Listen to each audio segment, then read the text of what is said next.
Hello students, आज हम पढ़ने वाले हैं बीएससी केमिस्ट्री का एक मोस्ट इंपोर्टेंट टॉपिक कार्बिन। बड़ा इंटरेस्टिंग टॉपिक है, बस बोर्ड पे फोकस रखना, पूरे का पूरा टॉपिक आपके माइंड में होगा। तो शुरू करते हैं फिर अपना टॉपिक। क्या टॉपिक है? कार्बिन। ठीक है, थोड़ा ज़रा ध्यान देना है। क्या टॉपिक है हमारा? कार्बिन। ठीक है, तो कार्बिन यार हमारा टॉपिक है कि कार्बिन होता क्या है। पहले पॉइंट में मैं तुम्हें बता दूं कि कार्बिन कार्बन का इंटरमीडिएट होता है। याद कर लो, कार्बिन कार्बन का इंटरमीडिएट होता है। बिल्कुल सिंपल सी लैंग्वेज है, आराम से आपके माइंड में फंस जाएगी। कार्बिन क्या होता है? कार्बिन कार्बिन कार्बन का, किसका? कार्बन का। ठीक है, इंटरमीडिएट होता है। पॉइंट मान लियो, कार्बिन कार्बन का क्या होता है बेटा? ये इंटरमीडिएट होता है। इंटरमीडिएट होता है, इंटरमीडिएट होता है।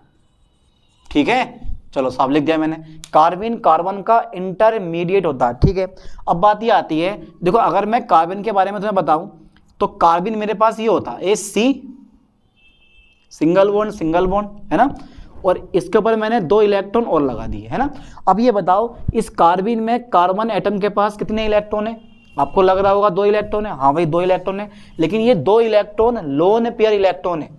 क्या है? लोन पेयर इलेक्ट्रॉन, जो बॉन्ड में नहीं होते, बिल्कुल फ्री रहते हैं, इधर उधर घूमते रहते हैं, इनको बोला जाता है लोन पेयर इलेक्ट्रॉन। ठीक है, और बाकी कितने बॉन्ड पेयर इलेक्ट्रॉन है? 2 इलेक्ट्रॉन ये हैं और 2 इलेक्ट्रॉन हमारे पास ही हैं। तो टोटल कार्बिन में कार्बन एटम के पास 6 इलेक्ट्रॉन होते हैं। कितने इलेक्ट्रॉन होते हैं? 6 इलेक्ट्रॉन होते हैं। ध्यान देना, 4 इलेक्ट्रॉन बॉन्डेड होते हैं और 2 इलेक्ट्रॉन नॉन बॉन्डेड होते हैं, यानी कि 2 इलेक्ट्रॉन लोन पेयर इलेक्ट्रॉन होते हैं। ठीक है, बस मैं यही लिखवाने वाला हूं। देखो कार्बिन में, इसे मैं इरेज कर देता हूं, जरा ध्यान देना है। देखो कार्बिन में कार्बन एटम की वैलेंस सेल में, काय में? कार्बिन में कार्बन एटम की वैलेंस सेल में, ठीक है, वैलेंस सेल में या लास्ट सेल में 6 इलेक्ट्रॉन होते हैं। ठीक है, कितने होते हैं? 6 इलेक्ट्रॉन होते हैं। ठीक है भाई, दिखाई दे रहे हैं। अब ये बताओ कितने इलेक्ट्रॉन बॉन्डेड है? यार 4 इलेक्ट्रॉन कैसे होते हैं? बॉन्डेड होते हैं, यानी कि 4 इलेक्ट्रॉन कैसे हैं?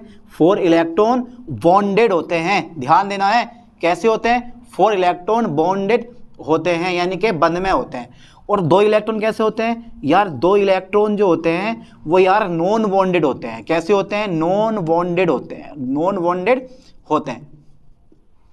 ठीक है, अर्थात लोन पेयर इलेक्ट्रॉन के रूप में प्रेजेंट होते हैं। लिख दे रहा हूं मैं, चलो, अर्थात लोन पेयर, ठीक है, लोन पेयर ऑफ इलेक्ट्रॉन के रूप में, ठीक है, प्रेजेंट होते हैं, ठीक है। नेक्स्ट पॉइंट, यार नेक्स्ट पॉइंट क्या आएगा इसका? नेक्स्ट पॉइंट जरा सोच दिमाग लगाओ। देखो ये इन पे कोई चार्ज तुम्हें दिखाई दे रहा है? क्या इन पर पॉजिटिव चार्ज है? नहीं है ना। इन पर नेगेटिव चार्ज है? नहीं है ना। तो ये कैसे होते हैं? न्यूट्रल होते हैं, याद कर लो। ठीक है, यानी कि कार्बिन में कार्बन एटम के पास कोई चार्ज नहीं होता है। इसका मतलब क्या हुआ? इसका मतलब हुआ यार कार्बिन न्यूट्रल होते हैं। कैसे होते हैं? न्यूट्रल होते हैं। लिख दे रहा हूं मैं, कार्बिन कैसे होते हैं बेटे? न्यूट्रल होते हैं। ठीक है, न्यूट्रल होते हैं। न्यूट्रल क्यों होते हैं? क्योंकि कोई चार्ज ही नहीं होता है यार। न्यूट्रल क्यों होते हैं? क्योंकि कोई चार्ज ही नहीं होता है, अर्थात कार्बन एटम पर पॉजिटिव या नेगेटिव कोई चार्ज नहीं होता। ठीक है, पर मैं इस पॉइंट को लिखवाने जा रहा हूं, बस इतनी काफी है। कार्बन न्यूट्रल होते हैं। चलो यार लिखवा दे रहा हूं, अर्थात, ठीक है, कार्बन एटम पर पॉजिटिव या नेगेटिव चार्ज नहीं होता है, चार्ज नहीं होता है। ठीक है, नहीं होता है। तो ये इसका बेसिक कंसेप्ट हो गया। ठीक है, तो पहला पॉइंट क्या है यार? कार्बिन कैसे होते हैं? कार्बिन कार्बन का इंटरमीडिएट होता है। ठीक है, कार्बिन के बैलेंस सेल में 6 इलेक्ट्रॉन होते हैं। ठीक है, कार्बिन में कार्बन एटम के बैलेंस सेल में 6 इलेक्ट्रॉन होते हैं। 4 इलेक्ट्रॉन कैसे हैं? बॉन्डेड होते हैं, और 2 इलेक्ट्रॉन कैसे होते हैं? नॉन बॉन्डेड होते हैं। ये न्यूट्रल होते हैं क्योंकि कार्बन पे कोई भी चार्ज नहीं है, ना तो नेगेटिव चार्ज है, ना क्या हमारे पास पॉजिटिव चार्ज है। एक सिंपल सी भाषा में आराम से समझ लोगे इस चीज को। अब बताओ जरा, कार्बिन होते कितने प्रकार के हैं? ये बताओ जरा, कार्बिन होते कितने प्रकार के हैं? तो कार्बिन जो होते हैं यार वो 2 प्रकार के होते हैं। डाल देता हूं मैं हेडिंग, टाइप्स ऑफ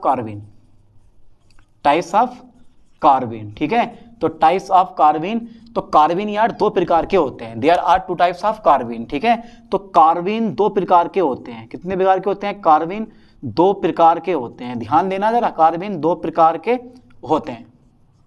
लो साहब, कार्बिन दो प्रकार के होते हैं। अच्छा कौन कौन से होते हैं बेटे, तो पहला जो होता है वो होता है सिंगलेट कार्बिन, कौन सा होता है, सिंगलेट कार्बिन, ठीक है, सिंगलेट कार्बिन। और दूसरा होता है ट्रिपलेट कार्बिन, ट्रिपलेट कार्बिन, है ना। तो पहला कौन सा है, सिंगलेट कार्बिन, और दूसरा कौन सा है मेरे पास, ट्रिपलेट कार्बिन। तो कार्बिन होते हैं दो प्रकार के, पहला कार्बिन कौन सा आता है, सिंगलेट कार्बिन आता है, और दूसरा कौन सा होता है, ट्रिपलेट कार्बिन आता है। अब पढ़ने वाले हैं हम सिंगलेट कार्बिन, क्या पढ़ने वाले हैं हम, सिंगलेट कार्बिन। डाल दे हेडिंग फिर, तो डाल देते हैं फिर हेडिंग भाई, सिंगलेट कार्बिन क्या है, पहला नंबर सिंगलेट कार्बिन, ठीक है, सिंगलेट कार्बिन। अब देखो क्या होता है, तो पहले यहां तक का जरा आप स्क्रीनशॉट ले लें, उसके बाद फिर बनाते हैं।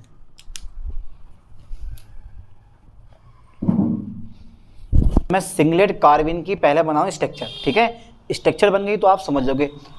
देखो कैसे बनती है, थोड़ा जरा ध्यान देना। सबसे पहले देखो मैंने बनाया कार्बन, बना दिया कार्बन, ठीक है। अब पहला पॉइंट तो याद कर लो कि सिंगलेट कार्बिन में, ठीक है, जो कार्बन एटम होता है वो sp2 हाइब्रिडाइज्ड होता है। क्या होता है, sp2 हाइब्रिडाइज्ड होता है, यानी कि इस कार्बिन में जो आपका ये होता है, क्या बोलते हैं, कार्बन एटम होता है, कार्बन एटम क्या होता है, कार्बन एटम sp2 हाइब्रिडाइज्ड होता है, हाइब्रिडाइज्ड होता है, ठीक है, sp2 हाइब्रिडाइज्ड होता है। लो साहब, ठीक है, यानी कि सिंगलेट कार्बिन में जो कार्बन एटम होता है वो sp2 हाइब्रिडाइज्ड होता है, ठीक है। अब sp2 हाइब्रिडाइज्ड, तो यू नो कि भाई एक s ऑर्बिटल और दो क्या है मेरे पास, p ऑर्बिटल, आपस में मिक्स होकर क्या बनाते हैं, समान ऊर्जा के तीन नए sp2 हाइब्रिड ऑर्बिटल बनाते हैं, है ना। तो कितने बनेंगे मेरे पास, sp2 में तीन बनेंगे, क्या बनेंगे, तीन बनेंगे।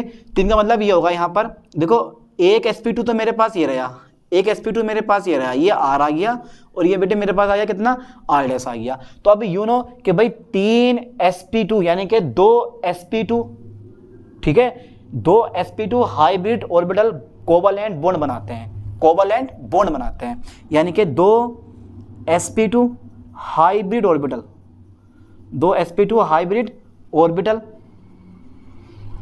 क्या बनाते हैं, कोवैलेंट बॉन्ड बनाते हैं, ठीक है यार, कोवैलेंट बॉन्ड बनाते हैं। देखो पूरी की पूरी थ्योरी जहां चित्र आ जाता है, पूरी की पूरी थ्योरी उस चित्र से आप लिख सकते हो यार, क्यों घबरा रहे हो इतना, ठीक है। तो देखो दो sp2, ये भी sp2 है, ये भी sp2 है, तो दो sp2 hybrid orbital covalent bond बनाते हैं। बचा एक, किसे बचा तुम्हारे पास, एक बचा, वो मेरे पास ही आ गया, ठीक है, ठीक है। और एक यानी कि एक sp2 हाइब्रिड ऑर्बिटल में, हाइब्रिड ऑर्बिटल में, ठीक है, lone pair of electron, lone pair of electron क्या होता है, उपस्थित होता है, उपस्थित होता है। लो साहब ये आ गया, लोन पेयर ऑफ इलेक्ट्रॉन उपस्थित होता है ना, एक sp2, ये भी sp2, ठीक है। तो ये इस एक sp2 हाइब्रिड ऑर्बिटल में लोन पेयर उपस्थित होता है। अब बात ये आती है कि भाई देखो, क्योंकि मेरे पास संकरण कौन सा है, sp2 है, तो एक s और दो p, एक s और दो p भाग ले रहे हैं, तो बचा हमारे पास एक p, कौन सा वाला बचता है, pz, क्या बचता है मेरे पास, pz शेष रह जाता है ना, तो मेरे पास रहता है pz शेष, क्या बचता है मेरे पास, pz। तो ये कौन सा है मेरे पास, इसको बोला था unhybridised, unhybridised pz orbital, pz orbital. तो बेटा ये है pz ऑर्बिटल, ठीक है, जो कि हाइब्रिडाइजेशन में भाग नहीं लेता है, ठीक है। एक pz ऑर्बिटल, एक pz ऑर्बिटल कैसा होता है, वैकेंट होता है, खाली होता है ना, वैकेंट होता है, जिसे हम क्या बोलते हैं, होता है, जिसे बोला जाता है बेटे, जिसे क्या बोलते हैं हम, जिसे जिसे जिसे जिसे जिसे जिसे अनहाइब्रिडाइज्ड, जिसे अनहाइब्रिडाइज्ड